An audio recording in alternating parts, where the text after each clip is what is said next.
It's fair to say Cristiano Ronaldo is a pretty decent player, but along his illustrious and glorious career, he's played with some who aren't so bad either. Here we're going to take a look at the best 11 of players who have played alongside Cristiano Ronaldo. Now, to kick things off, we're starting with the goalkeeper position, and it's so difficult, I'm actually going to let you guys decide. That's right, what better way to kick off the video than with a poll right about here. There are 4 options that we are putting forward: Edwin van der Sar, Keylor Navas, Iker Casillas, and Gianluigi Buffon. Let us know who you think should be in goal for this team. But that aside, we're going to move on to the defence. This is a 4-4-2 formation, and on the right-hand side is Sergio Ramos. Now, I know your question isn't going to be, how is Ramos in this team? Of course he is. He's one of the greatest defenders of all time. He's a legend for Real Madrid and in the Champions League. The question you're probably asking yourself is, why on earth is he at right back? Well, in all honesty, some of the other right backs you had to choose from weren't exactly the best. No disrespect to Gary Neville or Danny Carvajal, but I think Sergio Ramos, even though he's a centre back now, is still a pretty good right back. He did start his career there with Sevilla and has shared the pitch with Cristiano Ronaldo for the best part of the last decade, so he takes a spot in this team. Also, maybe due to the fact that there are a lot of good centre-backs and we couldn't fit them all in, but let's gloss over that for now. But moving into the centre-back position, and the first one was a straight toss-up between 2 Man United legends. It was either Nemanja Vidic or Rio Ferdinand. Both have an extreme case to be in this team. They probably could have partnered each other, as they did for those 3 seasons that Manchester United won back-to-back Premier League titles, with Cristiano Ronaldo up front doing the business and the others in defence keeping the goals out. Of course, they also won the Champions League during that period as well, although Ronaldo did miss a penalty in the final, but less said about that the better. As for the 2, I'm going for Nemanja Vidic. There's not actually any real reason, I just picked him in the team. Of course, you guys could disagree. Let me know all of your thoughts on this team in the comments section below. Moving on, and alongside Nemanja Vidic, Rio Ferdinand on the bench is Giorgio Chiellini.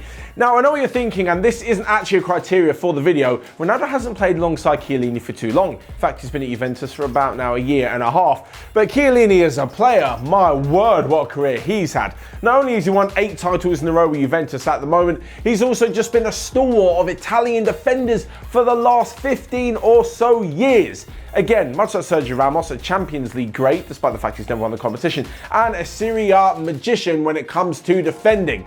Chiellini is probably thankful that he faces Cristiano Ronaldo now in training, instead of actually on the pitch in a Champions League match, where he was Juventus' scourge for quite a few years. Onto the left-back spot though, and there really wasn't anyone else we could choose apart from Marcelo. I mean, he's been brilliant for Real Madrid, and that left-hand side literally defined Real's attack for so many years, including the 4 that they won the Champions League. Marcelo down the left-hand side, Ronaldo on the left, cutting inside, firing it into the back of the net. In fact, Marcelo actually has 33 goal contributions alongside Ronaldo. That is when one of the 2 has assisted or scored the goal from the other one. Of course, it was more like Marcelo assisting Ronaldo, but it still shows what a brilliant connection both of them had. Moving into the midfield though, and on the right-hand side is someone Ronaldo didn't actually get to play much with, but when he did, he actually said he was an idol when he was younger, and it was an absolute pleasure. Think back to 19-year-old Cristiano Ronaldo in 2004, devastated that Greece had beaten Portugal in the Euro 2004 final.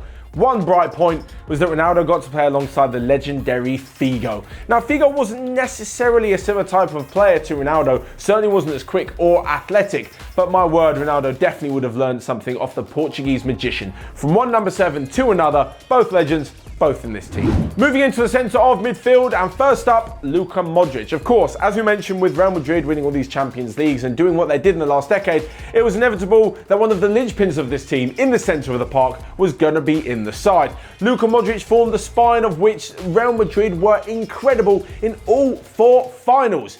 Ronaldo and Modric, as well as a few other players, started all 4 of those, and that's probably why they ended up winning it. As well as this, Modric actually was the one who managed to wrestle the Ballon d'Or away from the hands of Messi and Ronaldo, so that goes pretty much to show that he is a top player and is definitely deserving of a spot in this side.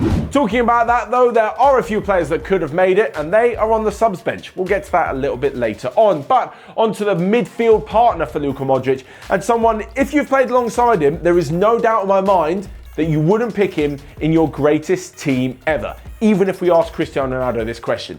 It has to be Paul Scholes. Zinedine Zidane said he's the most complete midfielder of his generation. That was a sentiment echoed by Pep Guardiola, and Xavi said that Scholes was his idol and the greatest midfield player in the last 2 decades who just had it all.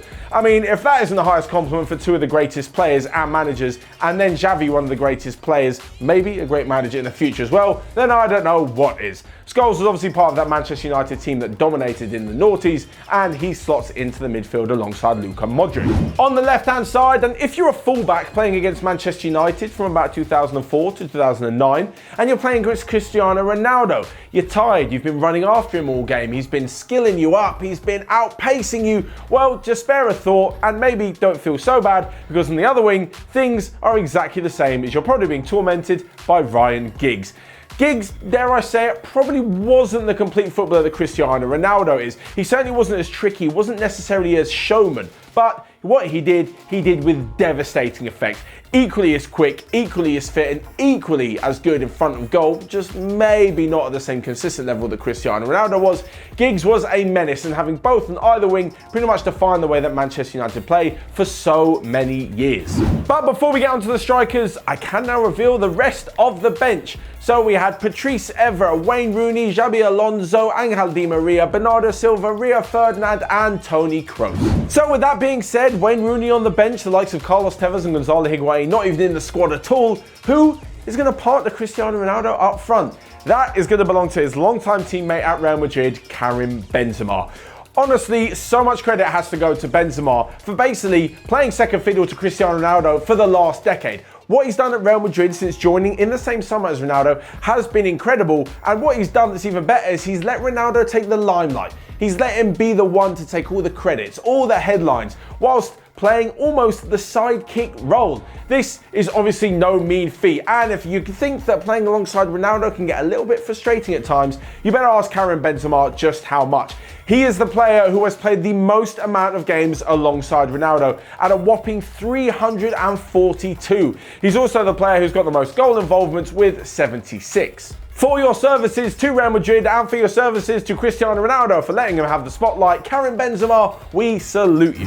Alongside that, of course, it is Cristiano Ronaldo. I mean, this is his team. In fact, if he was picking the team, he'd be the first name on the team sheet. The free kick taker, the penalty taker, the captain, the highest earner, the star man, whatever you name, Cristiano Ronaldo was it. So finally, with those 2 up front, there is of course one more matter. That is who would be the manager. Pretty stupid question, Sir Alex Ferguson. The greatest manager of all time, you can't really get much better than that, and everybody absolutely loves him. Unless you're Roy Keane, that is, but Roy Keane doesn't necessarily know what he's on about all the time anyway.